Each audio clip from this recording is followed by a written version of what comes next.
আসসালামু আলাইকুম। আশা করি সবাই ভালো আছেন। ত্রিপলি অ্যালামনাই অ্যাসোসিয়েশনের পক্ষ থেকে আয়োজিত আজকের ভার্চুয়াল ক্যারিয়ার মিট আপ প্রোগ্রামে সকলকে আন্তরিক শুভেচ্ছা ও অভিনন্দন জানাচ্ছি। আমি বাবলু মিয়া, ত্রিপলি 8 ব্যাচ।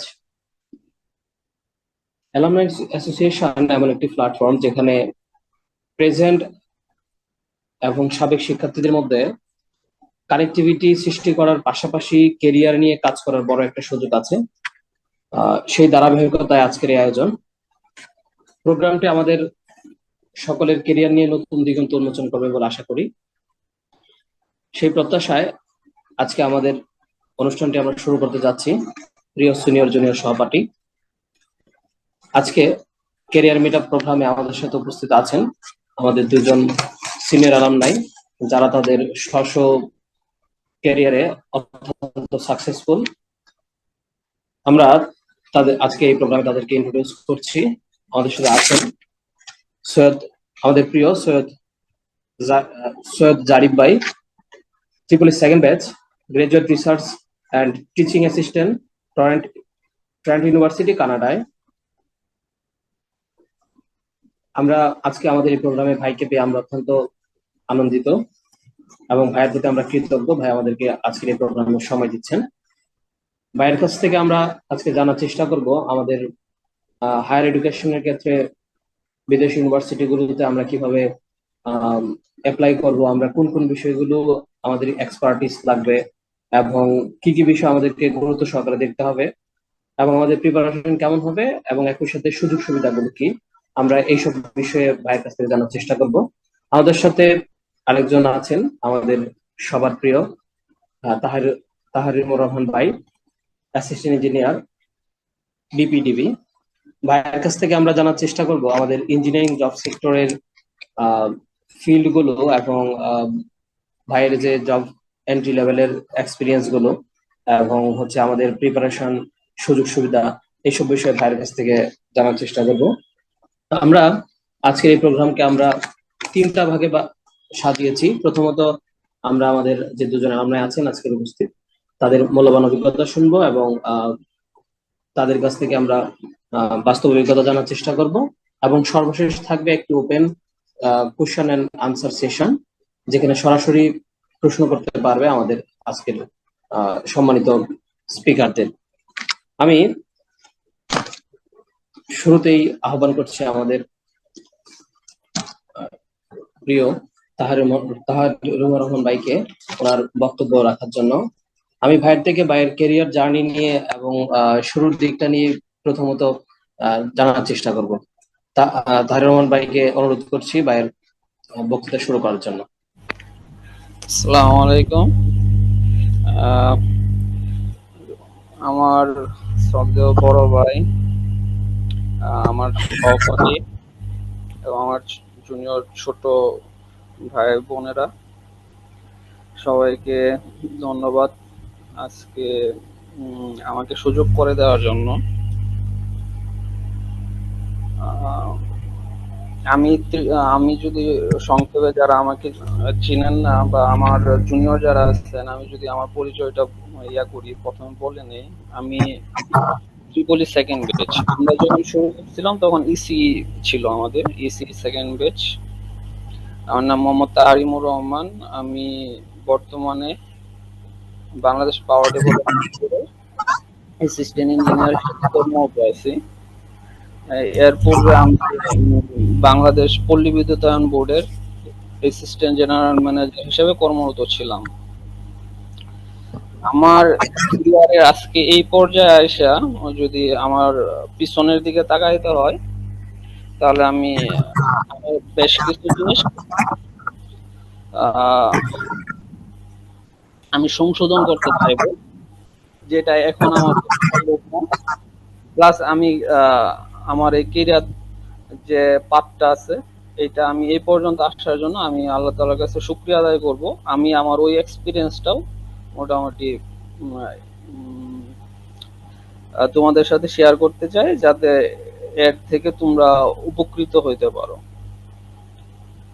প্রথমে আমরা যখন ইসিতে ছিলাম, আমি থার্ড ইয়ারের পরে আমাদের নর্মালি আমরা যে বিষয়গুলো নিয়ে চিন্তা করি, আমরা কেরিয়ার প্ল্যান থাকে না আমাদের অ্যাকচুয়ালি। আর নতুন ইউনিভার্সিটিতে ভর্তি হয়েছি, সাবজেক্ট একটা পাইছি, পড়তেছি, কিন্তু ইন ফিউচার কি এটা নিয়ে কোনো দিক নির্দেশনা নাই।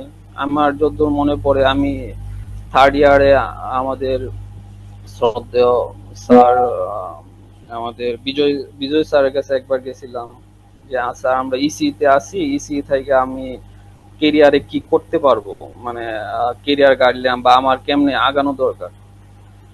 স্যার আমাকে মোটামুটি ইয়া করতে বললেন, হ্যাঁ তুমি গাটো, তবে বাংলাদেশের জব মার্কেট সম্পর্কে মোটামুটি আমরা হতাশ ছিলাম, মানে ইসির জব মার্কেট বাংলাদেশে খুব কম ছিল। যাই হোক, আমাদের শ্রদ্ধেয় স্যাররা বিষয়টা নিয়ে অনেক মানে একটা ভালো পরিকল্পনা, স্যারা এই বিষয়ে ধন্যবাদ প্রাপ্ত। ওনারা আমাদের সাবজেক্টটাকে মাইগ্রেট করে ত্রিপলিতে আনছেন। এটা অবশ্যই আমাদের জন্য অনেক বড় অ্যাচিভমেন্ট ছিল, কারণ ত্রিপলি আমাদের সাবজেক্টটা বাংলাদেশের জব মার্কেটে প্রথম, যে আমাদের বুয়েটে যদি কেউ ভর্তি হতে চায়, অ্যাডমিশন দিতে চায়, সিএসিএন ত্রিপলি প্রথম মেধা তালিকায় যারা প্রথম দিকে থাকে এরা এই দুইটা সাবজেক্টে ভর্তি হওয়ার চেষ্টা করে। তো সেই অনুসারে ত্রিপলি একটা অনেক ভালো সাবজেক্ট, এবং বাংলাদেশের জব মার্কেটে এটা অনেক আহ, গুরুত্বপূর্ণ একটা সাবজেক্ট। তো সাবজেক্ট মাইগ্রেশন হওয়ার সাথে সাথে আমরা যারা ছিলাম সেই সময় ইসিতে পড়তেছিলাম, আমাদের বড় একটা আহ, পরিবর্তন হয়ে গেল, যে সাবজেক্টের মেজরে পরিবর্তন হয়ে গেল। আমরা ইলেকট্রনিক্স পড়ছি অ্যান্ড কমিউনিকেশন সিস্টেম, এই দুইটা সম্পর্কে পড়ছি, কিন্তু যখন আমরা ত্রিপলিতে জব মার্কেটে যাইতে চাই, তখন আমাদের ইলেকট্রিক্যাল একটা মেজর অপশন, যেটা আমাদের সেই সময় ছিল না, পাওয়ার সিস্টেম, এগুলো আমরা পড়ি নাই। তো এটা একটা ক্রাইসিস তৈরি করলো, এটাতে অনেকেই হতাশ হইলো।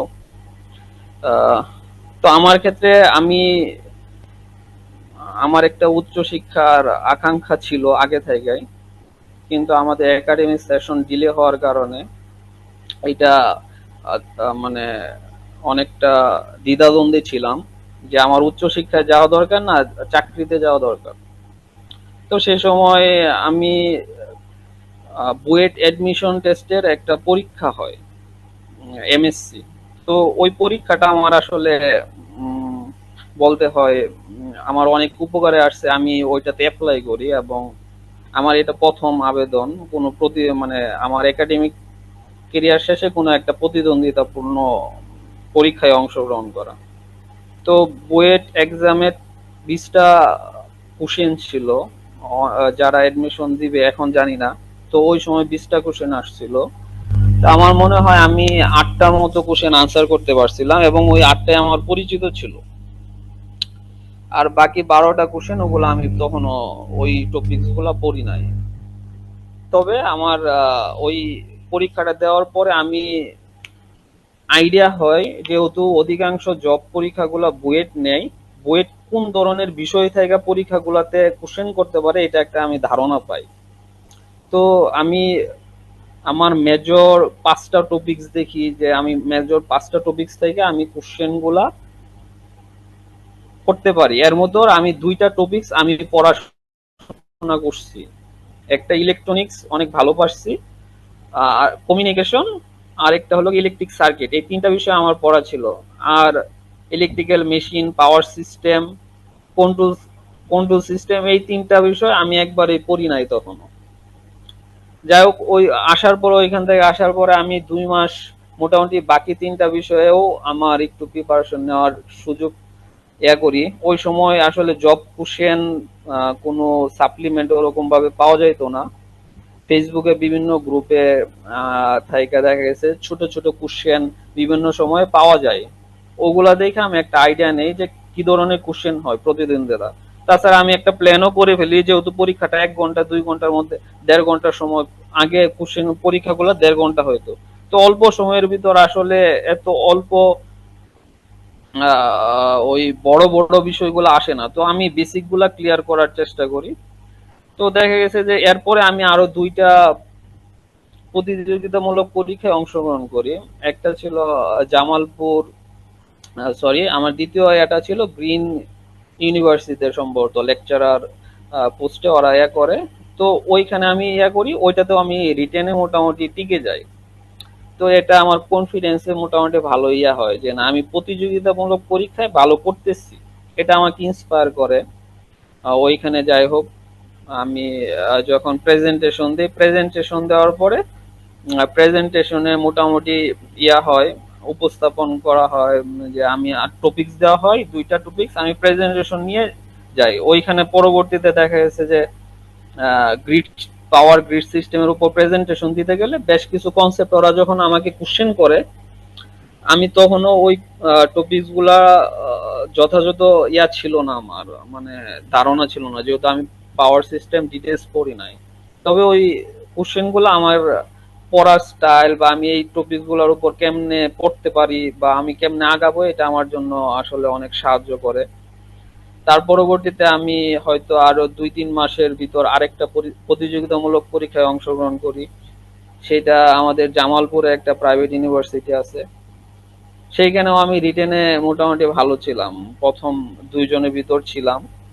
ভাইভাতে যাই, মোটামুটি ওইখানে ভাইভা ফেস করার পর ওইখানে ভাইভাতে মোটামুটি আমি ছিলাম। তবে ওইখানে আমাকে যে বিষয়গুলো ফেস করতে হয়, যে আমরা ইসি ত্রিপলি এই যে সাবজেক্টের মাইগ্রেশন গুলা, এটা নিয়ে একটু দ্বিধাদ্বন্দ্বে ছিলাম, যে হ্যাঁ সাবজেক্ট ওনারাও এই বিষয়টা নিয়ে একটু ছিল। যাই হোক, ওইখানেও আমি মোটামুটি একজন নেওয়ার প্রয়োজন ছিল, ওনারা প্রথম যিনি হয়েছিল ওনাকে নিছেন। তো এই 3টা পরীক্ষায় আমি মোটামুটি দেখা গেছে আমি প্রথম বুয়েট পরীক্ষার পরে যখন আমি প্রিপারেশন নিই, আমি 2টাতে রিটেন টিকার পরে আমার কনফিডেন্স আসলে বেড়ে যায়। তারপরে আমি প্রতিযোগিতামূলক পরীক্ষায় পিজিসিবিতে যখন পরীক্ষা দেই, তখন ওই সময় মনে হয় 10টা কোশ্চেন ছিল, 10টার ভিতর আমি 7টার মতো কোশ্চেন আনসার করতে পারি, বাকি 3টা কোশ্চেন ছিল। তো দেখা গেছে যে এই প্রত্যেকটা পরীক্ষা শেষে আমার প্ল্যান ছিল যে আমি সবসময় কোশ্চেনকে অ্যানালাইসিস করতাম, যে আমার কোন বিষয়গুলো থেকে কোশ্চেন আসতেছে, ওই টপিকস গুলা থেকে আমি ভালো করে পারতেছি কিনা, আমার প্রিপারেশন যেটুকু আছে, আর যেটুকু প্রিপারেশন নাই আমি ওইটার জন্য ওই টপিকস গুলা থেকে আমার কেমনি প্রিপারেশন নিতে হবে, আমি ওই কোশ্চেন থেকে জাজ করা শুরু করি। দেখা গেছে যে আমি তারপরে ইজিসিবির একটা পরীক্ষা দেই, তারপরে আমার আরইবির পরীক্ষা হয়, পল্লী বিদ্যুতের পরীক্ষা হয়, ওইখানে আমি মোটামুটি ভালো করি। মোটামুটি আমি মনে হয় মেধা তালিকায় 10-এ ছিলাম। তো পল্লী বিদ্যুতে তারপরে আমি জয়েন করি। জয়েন করার পরে পল্লী বিদ্যুতের কেরিয়ার নিয়ে একটু ছিলাম, জব এনভায়রনমেন্ট সবকিছু প্রেশার নিয়ে যোগদান করে একটু ছিলাম, যে কেরিয়ার নিয়ে অন্য কোনো প্ল্যান করা পরবর্তীতে আর সুযোগ পাবো কিনা, এরকম একটা চলে গেছিলাম।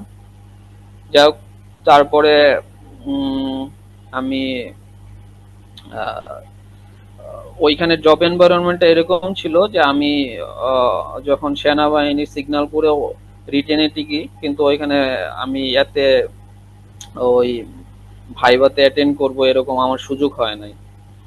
মানে আমি পরবর্তীতে কেরিয়ার আরো আগানো যাবে এরকম একটা ছিলাম, আগাইতে পারবো কিনা এরকম একটা দ্বিধাদ্বন্দ্বে ছিলাম।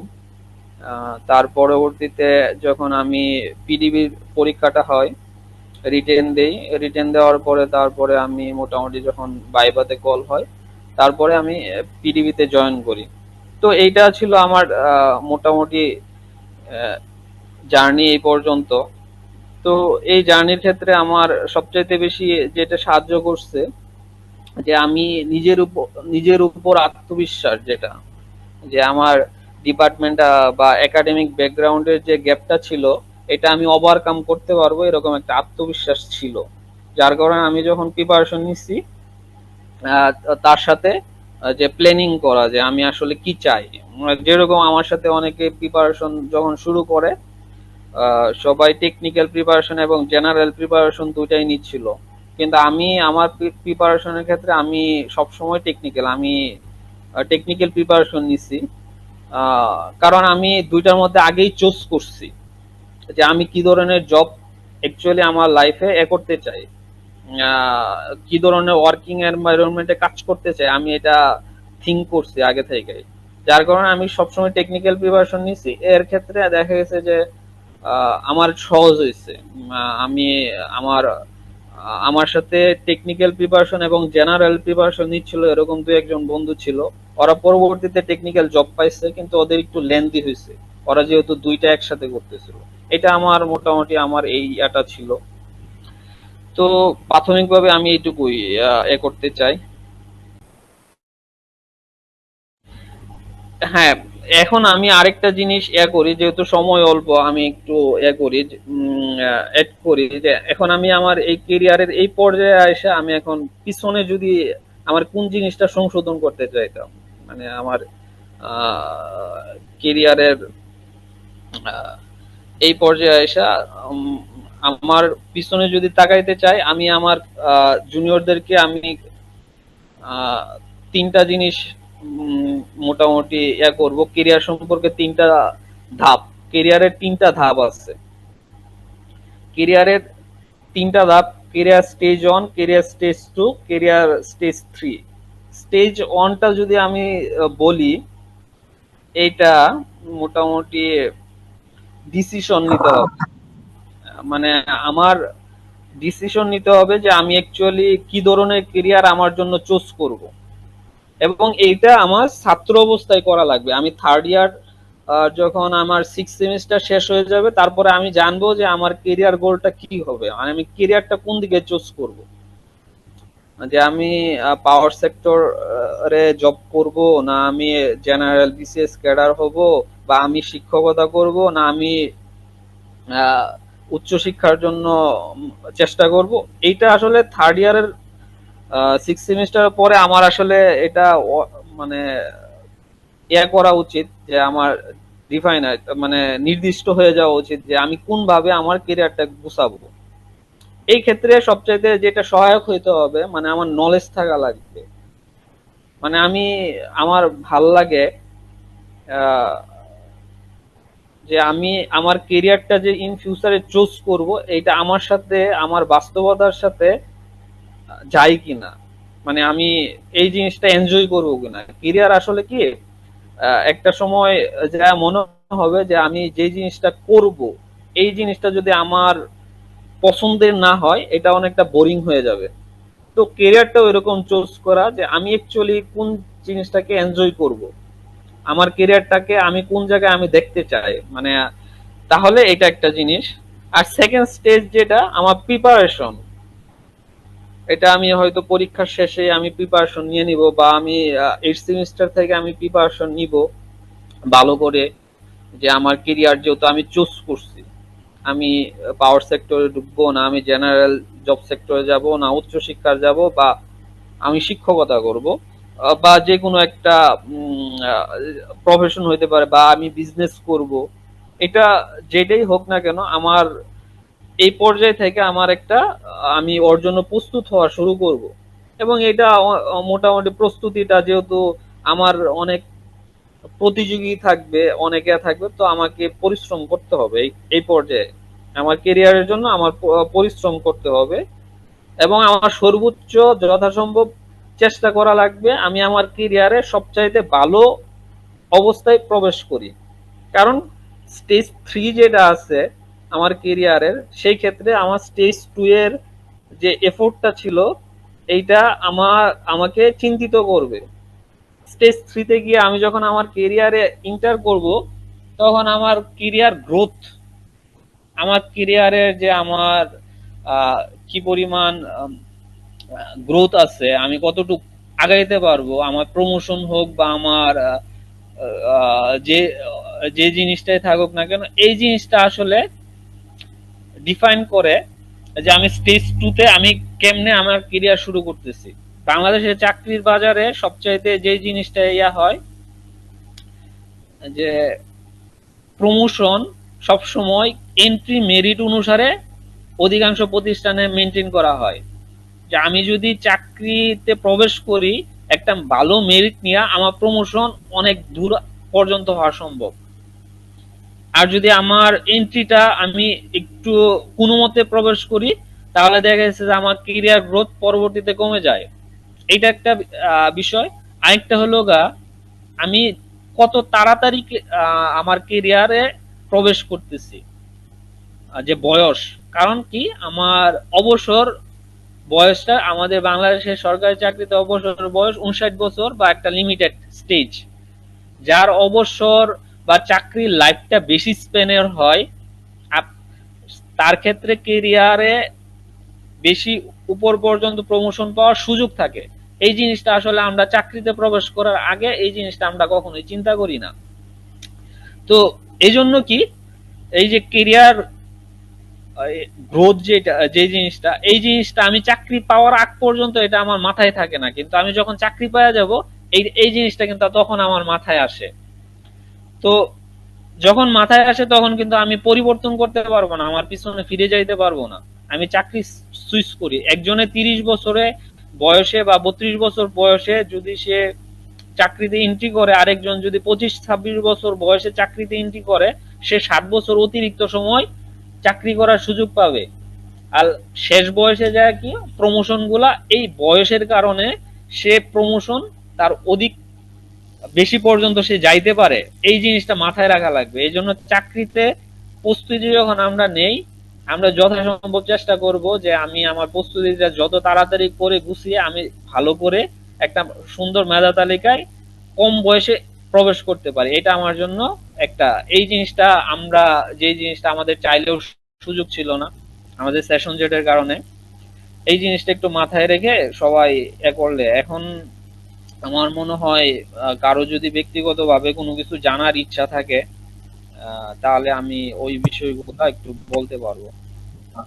অনেক ধন্যবাদ, অনেক ধন্যবাদ।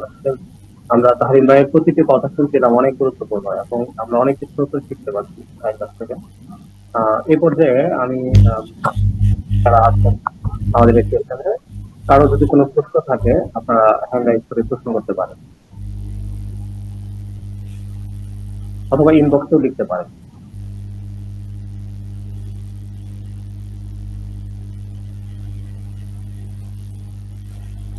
ভাই আমি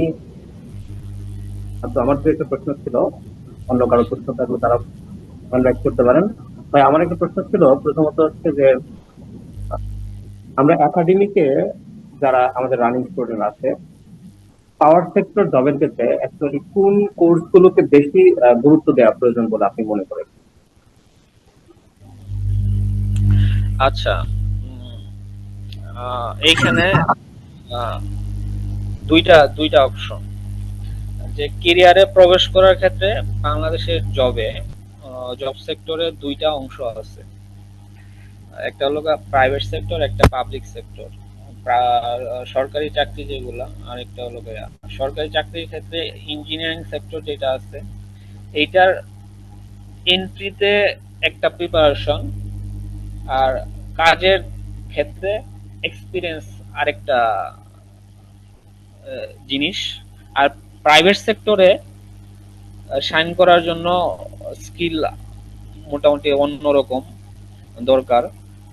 আমি সরকারি চাকরি যেহেতু করি, আমি মোটামুটি সরকারি চাকরির ক্ষেত্রে বলি, বাংলাদেশ সরকারি চাকরিতে পাওয়ার সেক্টরে তিনটা অর্গান আছে। তিনটা অর্গান, একটা হলো জেনারেশন, আরেকটা হলো ট্রান্সমিশন, আরেকটা হলো ডিস্ট্রিবিউশন। তিনটা অর্গানের ভিতর এই তিনটার সাথে আরেকটা কিছু সংশ্লিষ্ট ইয়া আছে, শ্রেদা, তারপরে বিপিএমআই, তারপর আরো কয়েকটা ইয়া আছে যেগুলো আসলে সিস্টেম প্ল্যানিং পরিকল্পনার ক্ষেত্রে কাজে লাগে।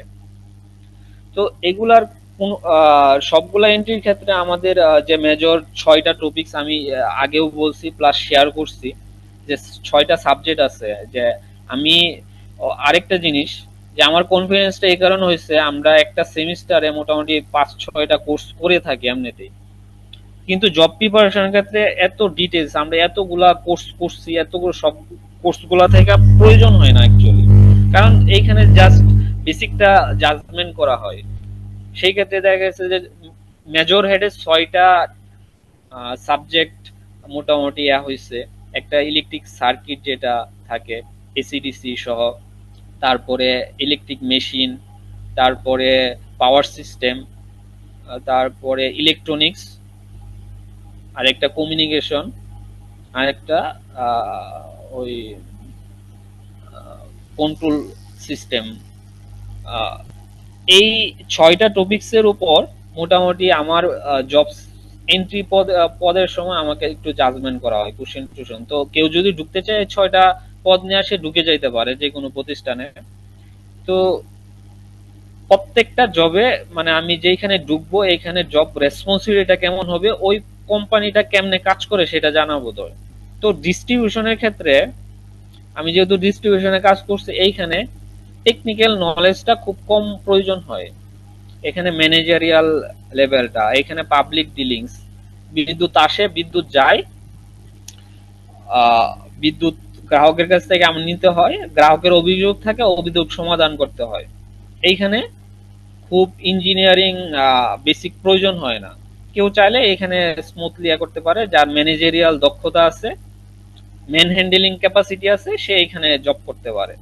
এখানে খুবই, আর এখানে যে ছোটখাটো এক্সটেনশন বা কাজগুলো হয়, এগুলা সবসময় সরকারি বিভিন্ন প্রজেক্টের মাধ্যমে হয়। তো এখানে ব্যক্তিগত পর্যায়ে থেকে আমি ডিজাইন বা করতে যাবো, এগুলো কোনো কাজে লাগে না অ্যাকচুয়ালি। ডিস্ট্রিবিউশন, ট্রান্সমিশনের ক্ষেত্রে যে এই জবটার রেসপন্সিবিলিটা হয় যে আমরা আসলে যেহেতু বিদ্যুতের লোক, আমরা আসলে পর্যায়ে আমরা আসলে জানি করি যে এটা হলো সব সময় একটা খুবই পর্যায়ে থাকে, যে এনএলডিসি, ন্যাশনাল লোড ডিসপাচ সেন্টার, একে 24 ঘন্টায় সজাগ থাকতে হয়। 24 ঘন্টায় সজাগ থাকতে হয়। তাহলে তুমি এইখানে যদি যাইতে চাও, এইখানে একটা শিফট ডিউটির একটা থাকবে, যে 8 ঘন্টা 8 ঘন্টা 8 ঘন্টা 3টা শিফটে তুমি ডে নাইট এরকম করে শিফট ডিউটি করতে হবে। তো এই ডিউটির ক্ষেত্রে তোমার যে জিনিসটা করা হয়, যে তোমাকে সবসময় গ্রিডের ভোল্টেজ এবং ফ্রিকোয়েন্সিটাকে মেনটেন করতে হয়। বিশেষ করে ফ্রিকোয়েন্সিটাকে, যদি ফ্রিকোয়েন্সিটা এরকম একটা জিনিস, তুমি যদি ফ্রিকোয়েন্সি বেশি হয়ে যায়, তোমার কম বা বেশি হইলে তোমার সিস্টেম যে ডিভাইসগুলো আছে এগুলো নষ্ট হয়ে যাবে। যারা জেনারেশন করতেছে এরাও নষ্ট হয়ে যাবে, এরা ট্রিপ করে যাবে। যারা গ্রাহক আছি, আমরা যে মেশিনগুলো ব্যবহার করি, লাইট এয়ার এগুলা সবসময় একটা নির্দিষ্ট ফ্রিকোয়েন্সি, তারপর একটা নির্দিষ্ট ভোল্টেজ রেটিং এ এদেরকে বানানো হয়। তো এই জন্য গ্রিডের কাজটা হলো এই ফ্রিকোয়েন্সিটাকে সবসময় এস্টাবলিশ রাখা। তো ডিস্ট্রিবিউশনে কেউ লাইট অফ করতেছে, ফ্যান অফ করতেছে, এটার ওভারঅল ইম্প্যাক্টটা আমার জেনারেশনও, আমি প্রোডাকশন করি যেটা, এটাই আমার ব্যবহার করতে হয়। এর যদি কম বেশি হয়ে যায় তখন ফ্রিকোয়েন্সিটা অ্যাবনর্মাল থাকে। এটা টেকনিক্যাল টার্ম, এটা এত ডিটেলস এখন বলার সুযোগ নাই। তো ওরা সবসময়, তাহলে এখানে তৎক্ষণাৎ তোমাকে কাজ করতে হবে। এইখানে তোমার মানে তোমাকে অনেকটা ডাইনামিক, এইখানেও টেকনিক্যাল খুব বেশি কাজ করার সুযোগ নাই। তো জেনারেশন সেক্টরটাতে আসলে এইখানে আসলে হাতে কলমে অনেক কাজ করতে হয়, যে মেইনটেনেন্স মেইনটেনেন্স এবং অপারেশন, দুইটা ভাগ থাকে। অপারেশন যেটা থাকে, এরা 24 ঘন্টায় ডিউটিতে থাকে, 8 ঘন্টা 8 ঘন্টা শিফটে। তো 8 ঘন্টা 8 ঘন্টা শিফটের একটা ডিউটি, এরা মেশিনটাকে সবসময় চালু রাখা, বা ওই যে এনএলডিসি যে বিজিসিবি তে বলতেছে আমার লুট বাড়াও লুট কমাও, এর ক্ষেত্রে থাকে। আর মেশিনে কোনো প্রবলেম হইলে সে এটাকে সেভ করে মেইনটেনেন্স ডিভিশনকে বলে তাৎক্ষণিক কাজ করার জন্য। আর মেইনটেনেন্স ডিভিশনে যারা থাকে, এরা অনেকটা প্রবলেম সলভার, যে আমার যে মেশিনগুলো আছে এখানে প্রবলেম আসলে এখানে আমাকে একটু সলভ করতে হবে, এই মেশিনটাকে আবার রানিং এ আনতে হবে। যদি তো এইখানে একটু টেকনিক্যাল, মানে বাংলাদেশ ওভারঅল পাওয়ার সেক্টরে কোথাও যদি ইঞ্জিনিয়ারিং নলেজকে অ্যাপ্লিকেবল করার সুযোগ হয়, এটাই যে জেনারেশনের এই মেইনটেনেন্স ডিভিশনে এসে একটু করা লাগে। তো এখানে ইলেকট্রিক্যাল ইঞ্জিনিয়ারিং এ দুইটা সেকশন থাকে, একটা হলো ইলেকট্রিক্যাল, যারা পাওয়ার সিস্টেমটাকে করে, আরেকটা হলো control system, instrumentation and control system, যারা ওই মেশিনটার বিভিন্ন কন্ট্রোল, এই ক্ষেত্রে কন্ট্রোল সিস্টেমে যারা কাজ করতে যায়, তারা ওই পিএলসি, তারপরে সেন্সর, এই জাতীয় জিনিস সম্পর্কে একটু ধারণা দরকার হয়, কন্ট্রোল সিস্টেম সম্পর্কে ধারণা দরকার। আর পাওয়ার সেক্টরে যারা ইলেকট্রিক্যাল সেকশনে যারা কাজ করে, এরা রিলে প্রোটেকশন, তারপরে মোটর, এই সকল বিষয়ে ধারণা দরকার হয়, কারণ এসব নিয়ে ওদেরকে কাজ করতে হয়, বা সাবস্টেশনের বিভিন্ন প্রোটেকশন নিয়ে ওদেরকে কাজ করতে হয়। এটা হলো মোটামুটি। আর তুমি যদি প্রাইভেট সেক্টরে যাইতে চাও, বাংলাদেশে প্রাইভেট সেক্টরে অধিকাংশ প্রাইভেট কোম্পানি গুলার ক্ষেত্রে এখন সামনে যে জিনিসটা আসতেছে, অটোমেশন আসতেছে প্রচুর। ইলেকট্রিক্যাল ইঞ্জিনিয়ারদের জন্য অটোমেশন জবটা অনেক লুক্রেটিভ একটা জব। এটাতে বাহিরেও যেরকম চাহিদা, বাংলাদেশের প্রেজেন্ট যে গ্রোয়িং যে যে ইন্ডাস্ট্রিয়াল যে ইয়াটা আছে, এইখানেও এদের চাহিদা আছে একটা ভালো। তো এই তুমি যদি এই ইয়াতে যাইতে চাও, অটোমেশন বা ইনস্ট্রুমেন্টেশন ইঞ্জিনিয়ার হিসেবে যাইতে চাও, তোমাকে অবশ্যই সেন্সর, তারপরে কমিউনিকেশন ডিভাইস, তারপরে কন্ট্রোল, পিএলসি, এ সকল বিষয়ে একটু ধারণা রাখা লাগবে, এ সকল বিষয়ে। তো এইটাই মোটামুটি। উম, থ্যাংক ইউ ভাই, অনেক ধন্যবাদ। আসলে আপনার কাছ থেকে অনেক কিছু আমাদের শেখার আছে। আসলে আমরা এই অল্প সময়ে এত কিছু আপনার কাছ থেকে নিতে পারছি না। আমরা নেক্সট টাইম অবশ্যই আরো একটা সেশনে আপনার কাছ থেকে বিষয়গুলো আরো ক্লিয়ার হওয়ার চেষ্টা করবো ইনশাল্লাহ। আহ, ভাই, আমাদের আরেকটা প্রশ্ন ছিল যে আমাদের জিপিএ, সিজিপিএ টা আসলে কতটা গুরুত্বপূর্ণ, যদি সংক্ষেপে বলতেন। আচ্ছা, সিজিপিএ জব সেক্টরে কোনো ইম্প্যাক্টই করে না।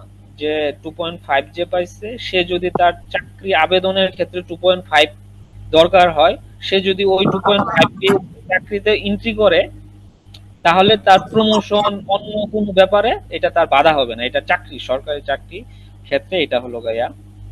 এখন কিছু চাকরিতে যেগুলো সিজিপিএ রেটেড করা, যেরকম কেউ যদি টিচার হইতে চায়, তার জন্য যেরকম সিজিপিএ 3.5 রাখা বাধ্যতামূলক, এরকম একটা বিষয় থাকে বিভিন্ন জায়গায়। তো সেই ক্ষেত্রে তোমার যদি গোল থাকে টিচার হবা বা একাডেমিশিয়ান হবা, তাহলে তোমার সিজিপিএটা হায়ার রাখা ভালো।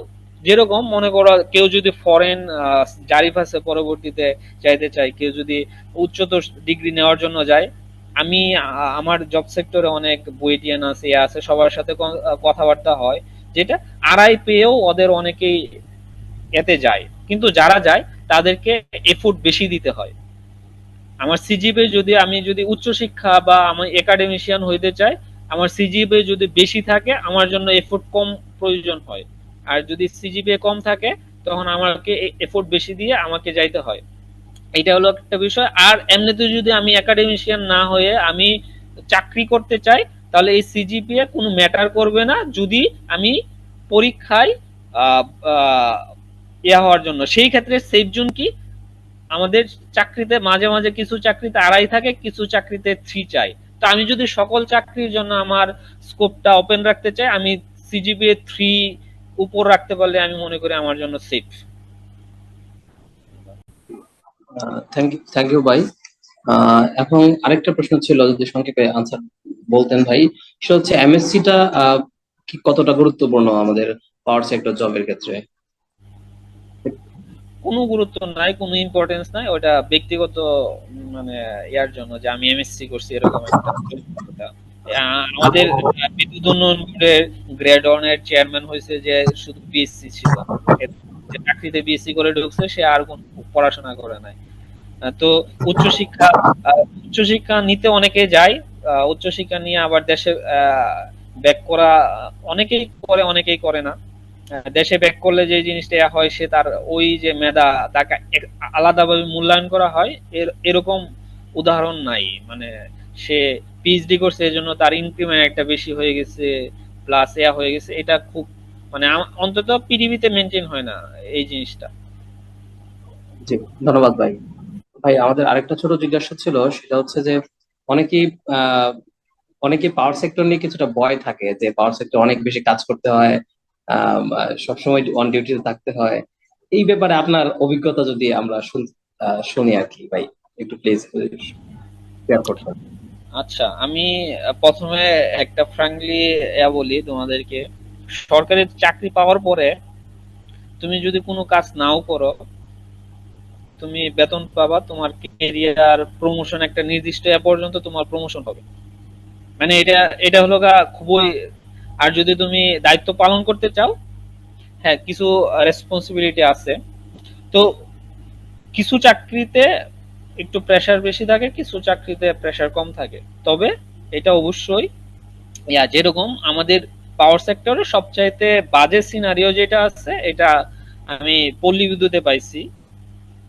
এইখানে তোমার তুমি যদি এজিএম হিসাবে ঢুকো, সব পদ না আবার, খেয়াল করো, আহ, অনেক পদে ঢোকা যায় পিবিএস এ। পিবিএস এ একটা পদ এজিএম ওএনডেম, যেটা অপারেশন এন্ড মেইনটেনেন্স, আগে কম ছিল। আহ, এইটাতে তোমার একটা অফিসে একজন এজিএম থাকে, সে 24 ঘন্টায় তার বিদ্যুৎ আছে না নাই এই জিনিসটার খোঁজ খবর রাখা লাগে। আবার গ্রাহক অভিযোগ যেগুলো আসে এটাও তার কাছে আসে, এটা সমাধান করা লাগে। তো দেখা গেছে এইখানে স্বাভাবিকভাবে পল্লী বিদ্যুতের লাইন দিনে রাতে যে কোনো সময় যাইতে পারে। এই ক্ষেত্রে তাকে সবসময় তৎপর থাকা লাগে, লুক ম্যানেজ করা লাগে যে আমার স্টাফ যারা আছে এরা রাতে 10টায় কাজ করে আসছে, আবার 2টায় বিদ্যুৎ চলে গেছে, এখন তাকে কাজে নেওয়া, এটা ম্যানেজ করা, এই জিনিসগুলো একটু থাকে। তো এইটা একটা একটু এরিয়া ওয়াইজ জনবল কম থাকে, এটাতে একটু থাকে। কিন্তু পাওয়ার সেক্টরে অন্য ডিস্ট্রিবিউশন গুলাতে কিন্তু এরকম না। যেরকম ডিপিডিসি, ডেস্কো, তারপর নেস্কো আছে, ওজোপাডিগো আছে, বা বিবিডিবি আছে, এগুলা একই অফিসে কয়েকজন করে অ্যাসিস্ট্যান্ট ইঞ্জিনিয়ার থাকে। তো জব রেসপন্সিবিলিটি ভাগ হয়ে যায়। তাছাড়া এখানে ছুটি ম্যানেজ হয়। পিবিএস এ যেরকম একজন থাকে, একজনের ছুটি নেওয়া খুব কঠিন হয়ে যায়। এটা হলো মানে তো যখন তো পিডিবিতে, নেস্কো, ডিপিডিসি এত প্রেশার নাই, মানে যেই করা হচ্ছে, কাজ করা যায়, মানে ফ্র্যাঙ্কলি মানে থাকা যায়। আর জেনারেশনের ক্ষেত্রে যে জিনিসগুলো আসছে, যেটা আমি আমি জেনারেশনে কাজ করতেছি, আহ, তো এইখানে যে জিনিসটা, যেটা প্রথমে যেটা বললাম, কেউ যদি কাজ না করতে চায় তার কোনো সমস্যা নাই, সে চাকরি করে যাইতে পারবে, এইখানে কোনো প্রেশার নাই। মানে প্রেশারটা এরকম নাই যে কাজ নাই, আমি কাজ করতেছি না, বাহির থেকে লুকায় না, সরকারের টাকা খাটায় আমি কাজ করে ফেলবো, আমি বাহিরের লোকজন দিয়ে কাজ করাই ফেলবো, যেটা ওই যে ডিপ্লোমারা যেটা বলে আর কি, আর চালাই দিতে পারবো যে এই জিনিসটা, মানে আমি কাজ করলাম না, আমি কাজ করলে হয়তো সরকারের টাকা কিছু কম যাইতো, আর না হলে সরকারের টাকা খরচ করে আমি সিস্টেম চালাই নিতে পারবো, সমস্যা নাই। এই জিনিসটা হয় কি। আর আর তুমি যদি কাজ করো, যে ইঞ্জিনিয়ার কাজ করা, এখানে যে জিনিসটা, তুমি একটা জিনিস সোলভ করার পরে একটা তৃপ্তি থাকে। মানে আমি একটা পড়াশোনা করছি, আমি এই জিনিসটা ডায়াগনোসিস করলাম, যেরকম আমি একটা প্রোগ্রাম যখন ছোট, তোমাদের উদাহরণ দেই, যখন একটা প্রোগ্রাম কুট করছে, এটা রান করার পরে একটা তৃপ্তি থাকে যে না, আমি প্রোগ্রামটা সঠিকভাবে করতে পারছি। তো এইরকম আমি যখন ইঞ্জিনিয়ারিং সেক্টরে, তুমি এই ক্ষেত্রে করবা, তোমার প্রবলেম আসবে, তুমি যখন সলভ করবা, এই জিনিসটা যখন সলভ হবে, সলভ করার পরে কে ক্রেডিট দিল না দিল, এটার থেকে ব্যক্তিগতভাবে একটা তৃপ্তি থাকে, যে সেলফ স্যাটিসফ্যাকশন থাকে, যে আমি একটা সলভ করছি, একটা ভালো লাগা কাজ করে এই জিনিসটা। তবে চাকরিতে তুমি ঢুকার পরে তোমাকে চাকরি থেকে বের করবে না। আহ, তুমি কাজ করলে তোমাকে একটা মূল্যায়ন হইতে পারবে, এই ছেলেটা ভালো জানে, ছেলেটা ভালো কাজ করে, এই জিনিসটা একটা ভালো একটা সেলফ রেসপেক্ট পাবা।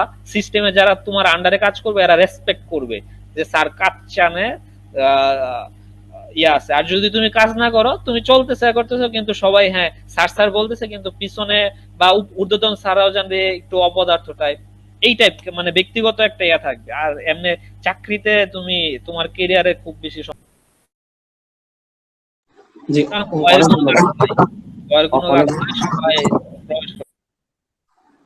জি, অনেক ধন্যবাদ ভাই। আসলে আপনার কাছ থেকে অনেক কিছু আমরা জানতে পেরেছি নতুন, এবং এগুলো আমাদের ক্যারিয়ারের জন্য খুবই গুরুত্বপূর্ণ, প্রতিটা বিষয় গুরুত্বপূর্ণ। ভাই, আরেকটা ছোট জিনিস বলি, যে চাকরিতে প্রবেশ করার পরে ছোটখাটো ট্রেনিং হয়ে যায়, যেগুলো তোমার চাকরির অভিজ্ঞতা বাড়ানোর জন্য কাজে লাগবে, সেগুলোকে যদি তুমি কাজে লাগাইতে পারো, তোমার ভয়ের কোনো কারণ নাই। মানে আমি আগে কি জানি না জানি এরকম নাই। আর বাংলাদেশের ইঞ্জিনিয়ারিং সেক্টর গুলোর ক্ষেত্রে আমি যেটা বললাম, জেনারেশনে একমাত্র ইঞ্জিনিয়ারিং ওই টেকনিক্যাল কাজ করার সুযোগ আছে, বাকি যতগুলো সেক্টর আছে এগুলাতে টেকনিক্যাল কাজ করা থাইকা তুমি প্রযুক্তির নাম জানো, এবং এই জিনিসগুলাকে তোমার কোনো মেইনটেনেন্স প্লাস এগুলা খুবই কম থাকে। শুধু এগুলা অপারেট করা, এবং অপারেট বলতে অপারেটররাই করবে, এগুলা তদারকির যে দায়িত্বটা থাকে এগুলাই থাকে। তো সেই ক্ষেত্রে দেখা গেছে একজনের যদি যার ম্যানেজমেন্টের ক্যাপাসিটি অনেক ভালো, সে যথেষ্ট ভালোভাবে এই জবগুলাতে করতে পারে। জি, থ্যাংক ইউ ভাই। ভাই আমার মনে হয় আমাদের সময় খুবই আমরা হচ্ছে আমরা আমরা যদি আপনার কাছ থেকে একদম দুই লাইনে আমাদের যারা রানিং স্টুডেন্ট আছে এবং যারা সদ্য সাবেক হয়েছে আমরা, আম, তাদের প্রতি আপনি যদি দুই লাইনে কোনো অ্যাডভাইস আমাদেরকে দিতেন। Advice ২ line. আচ্ছা, যে জিনিসগুলো আগেই করছি যে হ্যাঁ, আসলে সেলফ কনফিডেন্সটা দরকার প্রথমে, যে আত্মবিশ্বাস। আত্মবিশ্বাসটা আসার জন্য প্রথমে একটু নিজেকে একটু করতে হবে, নলেজেবল হওয়া লাগবে। প্রথমে আত্মবিশ্বাস নিতে হবে যে আমার দ্বারা এই কাজ হবে, তারপরে আমি সেই ব্যাপারে, সেই কাজের ব্যাপারে আমি নলেজ সংগ্রহ করব উপযুক্ত। আমি সবসময় একটা জিনিস করতাম, যে আমি একটা জিনিস আমার কাছে কঠিন মনে হয়েছে, মানে এই জিনিসটা আমার কাছে সহজভাবে কোথাও উপস্থাপন করা হয় নাই। কঠিন জিনিসটা কঠিন লাগতেছে, মানে এই জিনিসটা আমি সহজভাবে কারো কাছ থেকে জানতে পারি নাই, বা এটা এখনো আমার কাছে সহজভাবে উপস্থাপন হয় নাই, এই কারণে আমার কঠিন লাগতেছে। কঠিন বলে কোনো কিছু নাই। তুমি যে জিনিসটা তোমার কাছে কঠিন লাগতেছে, এই জিনিসটা তুমি আরো ভালোভাবে অন্য কোথাও কোথাও রিসোর্স কালেক্ট করার চেষ্টা করো, যেখান থেকে তুমি এই জিনিসটা সম্পর্কে ভালোভাবে সহজভাবে জানতে পারবে, এইটাই। জি, অসংখ্য ধন্যবাদ ভাই, আপনাকে অসংখ্য ধন্যবাদ। আপনার এত ব্যস্ততার মধ্যে আমাদেরকে সময় দেওয়ার জন্য আমরা আপনার প্রতি অনেক কৃতজ্ঞ, এবং ত্রিপুরা অ্যালামনি অ্যাসোসিয়েশনের পক্ষ থেকে আপনার প্রতি অশেষ অশেষ কৃতজ্ঞতা জানাচ্ছি। ধন্যবাদ ভাই।